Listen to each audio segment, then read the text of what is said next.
Hello students, आज हम कक्षा 8 हिंदी का चौथा अध्याय दीवानों की हस्ती का दूसरा पद्यांश ले रहे हैं। प्रथम पद्यांश की व्याख्या हमने पिछले वीडियो लेक्चर में देख ली, तो हम आज दूसरे पद्यांश की संदर्भ सहित व्याख्या करेंगे। किस ओर चले यह मत पूछो, चलना है बस इसलिए चले, जग से उसका कुछ लिए चले, जग को अपना कुछ दिए चले।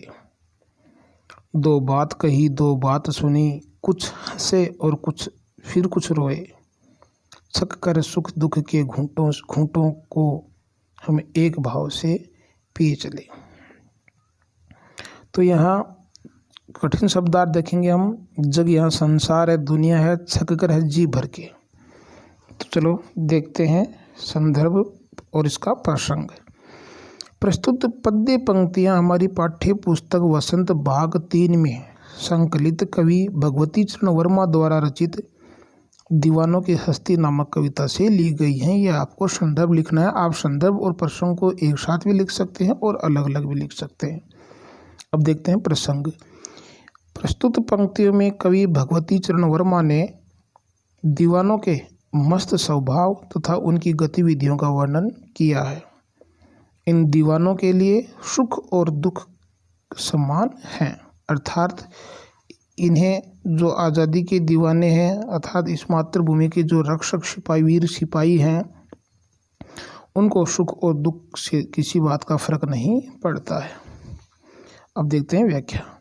किस ओर चले यह मत पूछो, चलना है बस इसलिए चले, जग में उसका कुछ लिए चले, जग को अपना कुछ दिए चले। अर्थात दीवाने कहते हैं कि उनसे उनका आने जाने का पता ठिकाना मत पूछो, क्योंकि उनका कोई निश्चित स्थान नहीं है।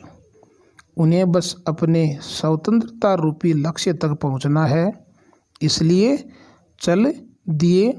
वे कहते हैं कि इस संसार में उसकी कुछ यादें लेकर और अपनी कुछ भावनाएं देकर आगे की ओर बढ़ जाते हैं। दो बात कही दो बात सुनी, कुछ हंसे और फिर कुछ रोए, छक कर सुख दुख के घूंटों को हम एक भाव से पिए चले। वे अपने देशवासियों के दुख सुख में साझीदार बनते हैं। वे उनके साथ हंसते और रोते हैं, परंतु उनके लिए दुख और सुख समान है। वे दोनों का जी भर कर आनंद लेते हैं। तो ये आपकी दूसरी व्याख्या यहाँ समाप्त होती है। और उसके भी 4 क्वेश्चन हम प्रत्येक व्याख्या का जैसे देते आ रहे हैं, वैसे इसके भी 4 क्वेश्चन आपको असाइनमेंट में दिए हुए होंगे। उनको आपको लर्न करना है, सीखना है और अपनी उत्तर पुस्तिका में लिखना है। धन्यवाद।